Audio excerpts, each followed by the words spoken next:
बंधुओं, अपने आप को जाने इसी जन्म में। इस कड़ी में कहने से पहले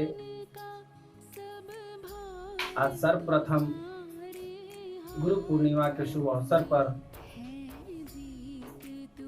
हम अपने गुरु को बारंबार नमस्कार करते हैं। गुरु रे ब्रह्मा, गुरु रे विष्णु, गुरु रे देव महेश्वर, गुरु साक्षात परम ब्रह्म, तस्मै श्री गुरुवे नमः। तो जानने वाली बात यह है कि हमारा गुरु कौन है। अपने इस जीवन में बचपन से लेकर अंत समय तक हम बहुत सारे गुरुओं से मिलते हैं, जो हमारे अंदर के अज्ञान रूपी ज्ञान को, जो हमारे अंदर अज्ञान रूपी अंधकार को प्रकाश में बदल दे, उसे गुरु कहा जाता है। अब वह ज्ञान लौकिक ज्ञान हो या परलौकिक ज्ञान हो, सामाजिक ज्ञान हो या वैज्ञानिक ज्ञान हो, ज्ञान तो ज्ञान ही होता है। ये अलग बात है कि इन सारे ज्ञानों का अलग अलग महत्व है।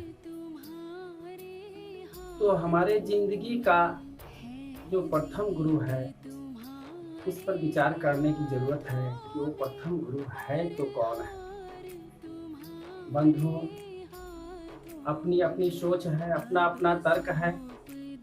मेरा माने तो हमारे इस जीवन को जिसने जन्म दिया है, जिसने पालन पोषण किया है, जिसने उंगली पकड़ के चलना सिखाया है और बोलना सिखाया है, अगर उसे हम अपने जीवन का प्रथम गुरु माने तो यह कोई अतिशयोक्ति नहीं होगा। मेरा कहने का मतलब है माँ ही है जो मनुष्य की प्रथम गुरु माता है। माँ जब से इंसान धरती पर जन्म लेता है, तब से माँ के नियंत्रण में चलना, उठना, बैठना, बातें करना, खाना पीना, बहुत सारे ज्ञानों को ग्रहण करता है। माँ और पिता को अगर हम गुरु का स्थान दें तो यह हमारे लिए और सबों के लिए और बड़ी महत्व की बात होगी। तो बंधुओं, जिस माँ ने मुझे इस लायक बनाया कि हम आगे कुछ और बेहतर कर सकते हैं, उन अपने माँ पिता को आज गुरु पूर्णिमा के अवसर पर अपने हृदय से नमस्कार करें, वंदन करें। बंधुओं, जिस तरह से एक मूर्तिकार मूर्ति को बनाता है और जब तक वह उस मूर्ति में रंग नहीं डालता है तो वह मूर्ति देखने में बिरंगा और आकर्षक नहीं लगता है। तो हमारे जीवन का जो बेस है, जिसको बेसिक कहते हैं, अगर पढ़ाई लिखाई के मामले में समझे तो अक्षर का ज्ञान कहेंगे, क्योंकि उस एक अक्षर के ज्ञान मात्र पर ही जीवन की सारी पढ़ाइयाँ लिखाइयाँ निश्चित होता है। अगर मकान के बारे में कहें तो उस नींव की चर्चा करेंगे, जिसके नींव पर ही बड़े बड़े दीवार और पिलर खड़ा होते हैं। तो कहने का मतलब है कि मेरी प्रथम गुरु माँ हमारे जीवन में नींव का काम करती है।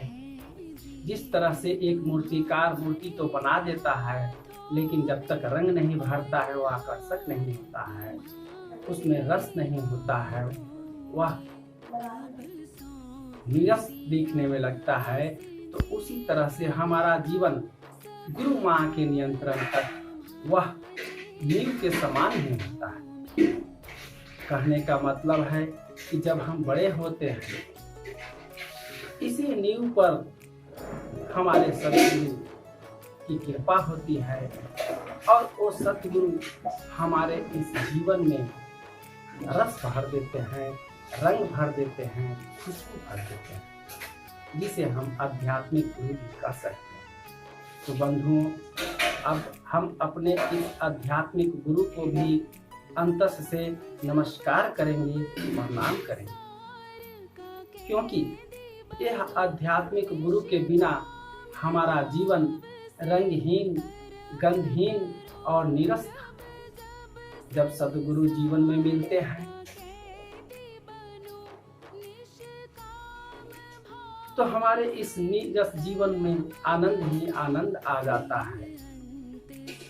वो परलौकिक ज्ञान, वो आध्यात्मिक ज्ञान जिससे हर जीवों की प्यास होती है, प्रेम की प्यास होती है, उस चीज का मार्गदर्शन हमारे गुरु महाराज ही करते हैं। बंधुओं, मनुष्य अपने जीवन में किधर जाना है, क्या करना है, इसका सही मार्गदर्शन कराने वाले हमारे गुरु महाराज ही होते हैं। तो हम अपने गुरु महाराज को आज इस पुण्य तिथि के अवसर पर अपने अंतस से, अपने मन वचन कर्म से नमस्कार करें। कहने का मतलब है कि मनुष्य को अपने जीवन में और इसी जीवन में किसी न किसी सद्गुरु का शिष्यता ग्रहण कर लेना चाहिए। हमारे सनातन धर्म में गुरु और शिष्य की परंपरा को हर जगह देखा जा सकता है। हमारे भगवान श्री राम हो या श्री कृष्ण हो या जितने भी संत हुए हैं, कबीरदास हो या गुरु नानक जी हो, सबों ने अपने अपने समय में अपने अपने समय के सद्गुरु को अपनाया है और उनसे ज्ञान प्राप्त किया है। बंधुओं, मनुष्य के जीवन में रोशनी भरने वाले, रंग भरने वाले और सुगंध भरने वाले गुरु ही होते हैं। जब जब इंसान अपने कर्तव्य से विमुख हुआ है, धर्म से भटकाव हुआ है,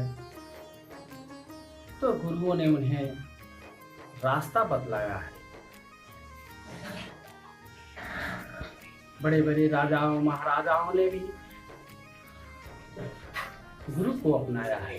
कहने का मतलब है कि गुरु और शिष्य की परंपरा सनातन काल से चली आ रही है, जो अब भी चल रहा है। किसे हम गुरु बनाए, इस बात पर विचार करना बहुत जरूरी है।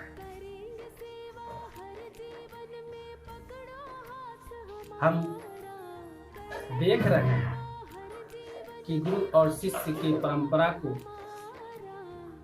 बहुत से लोगों ने व्यावसायिक बना दिया है।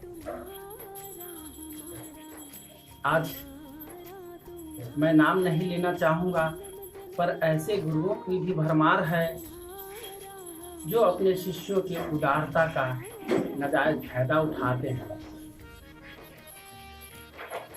उनके भावुकता का फायदा उठाते हुए उनके इज्जत आबरू को भी कलंकित करने का काम किया है।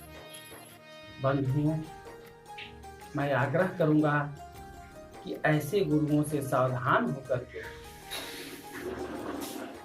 सही गुरु, सच्चे गुरु की तलाश करें, और अगर वह मिल जाते हैं तो आप अपने इसी जन्म में उन्हें सर्वस्व समर्पित करते हुए उनकी शिष्यता ग्रहण करें। गुरु हमारे प्रदर्शक हैं, वो हमारे भलाई की बात सोचते हैं और मार्ग बदलाते हैं। गुरु और शिष्य, पिता और पुत्र का संबंध एक जैसा ही होता है, तो सही गुरु का पहचान करते हुए इसी जन्म में शिष्यता ग्रहण करने का प्रयास कर लेना चाहिए।